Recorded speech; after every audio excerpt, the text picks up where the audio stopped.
नमस्कार दोस्तों, स्वागत है आप सभी साथियों का एक स्मार्ट स्टडी पर। साथियों, आज 5 मार्च 2024 और आज एसएससी जीडी कांस्टेबल का पेपर था जिसके थर्ड शिफ्ट का पेपर छूट चुका है। आज के इस वीडियो में आज थर्ड शिफ्ट में पूछे गए क्वेश्चन आंसर को देखेंगे। तो जो साथी लोग आज पेपर देकर आए हैं वो तो मिला लीजिएगा कि आपने जो आंसर किया था सेंटर में वो सही है या गलत है, और जिनका पेपर अभी होने वाला है, जिनका पेपर अभी बाकी है साथियों, उनके लिए रामबाण क्लास है, क्योंकि हर शिफ्ट में क्वेश्चन रिपीट हो रहे हैं। तो चलिए फिर देखते हैं क्वेश्चन आज के थर्ड शिफ्ट में कौन कौन से क्वेश्चंस पूछे गए हैं। जिसमें से साथियों एक क्वेश्चन तो आपसे ये पूछा गया था कि बिहू किस राज्य का लोक नृत्य है। बड़ा ही सिंपल क्वेश्चन था। तो इस क्वेश्चन के लिए करेक्ट आंसर आपका हो जाता असम। आपकी जानकारी के लिए बता दें कि असम में कुल 3 प्रकार का बिहू मनाया जाता है। उसमें से एक आपका रोंगाली या बोहाग बिहू होता है, जो कि अप्रैल में मनाया जाता है। क्योंकि आपसे डायरेक्ट ऐसा भी पूछा जा सकता है कि रोंगाली बिहू या बोहाग बिहू किस महीने में मनाया जाता है, क्योंकि पहले भी पूछा जा चुका है। तो याद रखिएगा अप्रैल में। एक होता है कोंगाली बिहू, जिसको कटी बिहू भी बोलते हैं, ये अक्टूबर महीने में मनाया जाता है। और एक होता है भोगाली या माघ बिहू, जो कि जनवरी महीने में मनाया जाता है। अगला एक क्वेश्चन आपसे पूछा था बिशु त्योहार या बिशु पर्व भारत के किस राज्य में मनाया जाता है। तो साथियों बिशु त्योहार या बिशु पर्व जो है ये केरल में मनाया जाने वाला एक त्योहार है। तो इस क्वेश्चन का करेक्ट आंसर आपका हो जाता केरल। जैसे कि केरल का अगर शास्त्रीय नृत्य आपसे पूछे तो एक तो आपका कथकली है और एक आपका मोहिनीअट्टम है। उसी प्रकार ये बिशु जो है ये केरल में मनाया जाने वाला एक त्योहार है। आगे एक क्वेश्चन आपसे पूछा था 2011 का क्रिकेट वर्ल्ड कप किसने जीता था। तो देखिए 2011 का जो क्रिकेट वर्ल्ड कप है वो साथियों भारत ने जीता था, MS धोनी, याद रखना, महेंद्र सिंह धोनी की कैप्टेनी में, ठीक है। और भारत ने अब तक 2 बार वर्ल्ड कप जीता है। पहला 1983 में जीता था, उस समय इंडियन क्रिकेट टीम के कैप्टन कपिल देव थे, और दूसरी बार 2011 में जीता था, ठीक है।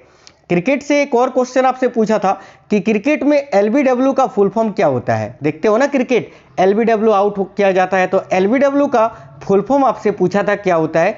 तो भाई इसका करेक्ट आंसर हो जाता लेग बिफोर विकेट। तो लेग बिफोर विकेट यहाँ आपका करेक्ट आंसर हो जाता। एक क्वेश्चन आपसे पूछा था इनमें से कौन सा मौलिक अधिकार नहीं है। ऑप्शन बहुत सारे थे, जैसे कि संवैधानिक उपचारों का अधिकार, संपत्ति का अधिकार शायद ऑप्शन में दिया हुआ था, तो वही आपका आंसर होता। क्योंकि देखिए संपत्ति का जो अधिकार है ना साथियों, संपत्ति का अधिकार ये मौलिक अधिकार नहीं है। इसको मौलिक अधिकार की सूची से हटा कर जो है कानूनी अधिकार या वैधानिक अधिकार बना दिया गया है। और वर्तमान में संपत्ति का जो अधिकार है ये अनुच्छेद 300 का क में है। तो संपत्ति का अधिकार अगर आपके ऑप्शन में था तो यही आपका आंसर हो जाता, क्योंकि संपत्ति का अधिकार तो मौलिक अधिकार नहीं है। आगे देखिए एक क्वेश्चन था 1951 में जो जनगणना हुई थी वह कौन सी भी जनगणना थी। तो 1881 में नियमित रूप से पहली जनगणना हुई थी लॉर्ड रिपन के समय में, और 1881 से अगर गणना की दृष्टि से देखें तो 8वीं जनगणना थी। और 1872 में पहली जनगणना हुई थी लॉर्ड मेयो के समय में। तो 1872 से अगर गिने तो साथियों ये 9वीं जनगणना थी। लेकिन ये नियमित रूप से पूछे 1881 के अनुसार ही आपको बताना है तो ये 8वीं जनगणना हो जाता। अगर आपसे आने वाले शिफ्ट में पूछे कि 2011 में जो जनगणना हुई थी वो कौन सी भी जनगणना थी, तो याद रखिएगा 15वीं जनगणना थी। और अगर आपसे पूछे स्वतंत्र भारत की कौन सी भी जनगणना थी 2011 वाली जनगणना, तो याद रखिएगा साथियों 2011 में जो जनगणना हुई थी ये स्वतंत्र भारत की 7वीं जनगणना थी। और उसी तरह ये 1951 वाला जो जनगणना है ये स्वतंत्र भारत की पहली जनगणना थी। ओके, तो यहाँ आपका करेक्ट आंसर हो जाता 8वीं जनगणना। देखिए एक क्वेश्चन था रोलिंग प्लान किस पंचवर्षीय योजना को कहा गया है, या रोलिंग प्लान की अवधारणा किस पंचवर्षीय योजना में आया था। तो इसका करेक्ट आंसर हो जाता 6वीं पंचवर्षीय योजना में। आपसे आज पूछा था सेकंड शिफ्ट में कि 6वीं पंचवर्षीय योजना का कार्यावधि या समयकाल क्या था। तो उसका राइट आंसर 1980 से 85 हो जाता, ठीक है, 80 से 85।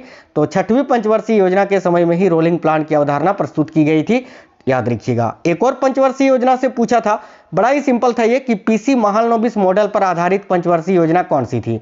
तो भाई PC महालनोबिस मॉडल पर आधारित जो पंचवर्षीय योजना थी वो थी दूसरी पंचवर्षीय योजना, जो कि 1956 से 61 तक चली थी, ठीक है। देखिए पहली जो पंचवर्षीय योजना थी वो साथियों हेरोड डोमर मॉडल पर आधारित थी। दूसरी पंचवर्षीय योजना ये PC महालनोबिस मॉडल पर आधारित थी। तीसरी पंचवर्षीय योजना गॉडगिल मॉडल पर आधारित थी, याद रखना, ठीक है। आगे देखिए क्वेश्चन था वित्त वर्ष की शुरुआत किस तिथि को होती है। तो भाई भारत में जो फाइनेंशियल ईयर होता है वित्त वर्ष, इसकी शुरुआत 1 अप्रैल से होती है। देखिए 1 अप्रैल से 31 मार्च को क्या कहा जाता है? फाइनेंशियल ईयर यानी वित्त वर्ष कहा जाता है। याद रखिएगा, वित्त वर्ष किसको कहा जाता है? 1 अप्रैल से 31 मार्च की अवधि को। तो 1 अप्रैल इस क्वेश्चन के लिए आपका राइट आंसर हो जाता साथियों। देखिए एक क्वेश्चन था, शतरंज खेल का आविष्कार किस देश में हुआ था? तो इसका राइट आंसर भारत हो जाता। देखिए शतरंज खेल की शुरुआत 7वीं शताब्दी के आसपास चतुरंग, याद रखिए शतरंज खेल को पहले चतुरंग के नाम से जाना जाता था, चतुरंग के नाम से ये भारत में हुई थी। और याद रखना, अगर आपसे पूछे आधुनिक शतरंज खेल की शुरुआत कहां से हुई थी? तो यूरोप से। और देखिए आधुनिक शतरंज का जनक किनको माना जाता है? अगर ये पूछा था तो इसका करेक्ट आंसर हो जाता विल्हेम स्टिंच को। याद रखिएगा, यह भी आपसे पूछा जा सकता है आगे। चलिए एक क्वेश्चन था, अशोक की लिपि किस भाषा में थी? तो साथियों अशोक की जो लिपि थी वो तो भाई ब्राह्मी भाषा में थी, जिसको सबसे पहले टी पेंथेलर ने पढ़ा था 1700 माफ करना, जिसको सबसे पहले खोजा था टी पेंथेलर ने 1760 में। और अशोक की लिपि को सबसे पहले पढ़ा गया था 1837 में। किसने पढ़ा था? तो जेम्स प्रिंसेप ने। याद रखिएगा, ठीक है, जेम्स प्रिंसेप, ये भी पूछा जाता है, जेम्स प्रिंसेप, याद रखिएगा। ओके चलिए नेक्स्ट क्वेश्चन है। एक क्वेश्चन था, मौर्य साम्राज्य से पहले किसने शासन किया था? तो सिंपल क्वेश्चन था, आप लोग आसानी से आंसर कर सकते थे। देखिए मौर्य वंश के जो संस्थापक थे चंद्रगुप्त मौर्य, इन्होंने किसको हराया था? तो इन्होंने घनानंद को हराकर मौर्य वंश की स्थापना की थी। घनानंद जो कि साथियों किसके थे? तो भाई नंद वंश के अंतिम शासक थे। तो इसका करेक्ट आंसर हो जाता नंद वंश। नंद वंश के पतन के बाद ही मौर्य साम्राज्य की स्थापना 322 ईसा पूर्व में किसने की थी? तो चंद्रगुप्त मौर्य ने। आगे शिफ्ट में पूछा जा सकता है चंद्रगुप्त मौर्य वंश के अंतिम शासक कौन थे? तो बृहद्रथ आपको याद रखना है, ठीक है। आगे एक क्वेश्चन था, 2011 के जनगणना के अनुसार हिंदुओं का वृद्धि दर कितना प्रतिशत था? यह क्वेश्चन आज 2 बार रिपीट हुआ है, पहले भी पूछ चुका था। तो देखिए 2011 की जनगणना के अनुसार हिंदुओं का जो वृद्धि दर था वो साथियों 16.75% या 76% था। तो 16.76% यहाँ आपका इस क्वेश्चन के लिए करेक्ट आंसर हो जाता। देखिए हिंदू वृद्धि दर पूछा था, दशकीय वृद्धि दर, यानी 2001 से 2011 के बीच में जो है हिंदुओं के वृद्धि में कितने प्रतिशत वृद्धि हुई थी? तो इसका राइट आंसर आपका 16.75 या 76% हो जाता। एक क्वेश्चन था सोनल मानसिंह, ये मैंने बताया था सेकंड शिफ्ट में कि ये क्वेश्चन फिर से देखिए पूछ सकता है। जब मैंने आपको ये बताया था कि सबसे कम उम्र में पद्म भूषण किसको मिला था? तो सोनल मानसिंह को ही। उसी समय मैंने बताया था कि सोनल मानसिंह का संबंध ओडिसी और भारतनाट्यम दोनों से ही है। तो भाई ये क्वेश्चन आपका ऑप्शन के अनुसार बनता, क्योंकि सोनल मानसिंह जो है ये ओडिसी और भारतनाट्यम दोनों की ही गुरु हैं।